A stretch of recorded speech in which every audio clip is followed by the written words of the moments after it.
3 sa ating language week 4. Yan. So, dito is babalikan natin yung kwento na napag-usapan noong nakaraang araw. Yan. So, ang alam ko dito is nakafocus tayo dun sa sa paglalarawan. Yan. Yun ba? Oo, ata yung paglalarawan yata to. Okay, yes, yung salitang naglalarawan. Yan.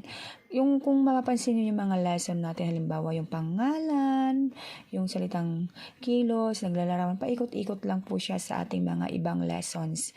Yun, kasi mas maganda yung impact nun kapag lagi nating nasasabi sa mga bata ang mga yun. Hindi yung i-discuss natin ngayon, pero sa coming weeks and days, hindi natin nare-remind yung mga bata, makakalimutan po nila. So yun naman po ang nakita kong kagandahan kung bakit naka-incorporate lagi yung mga ibang lessons sa ating mga new lessons. Yun. So, ito po ang ating day. Anong day ba to? Day 3. Thank you.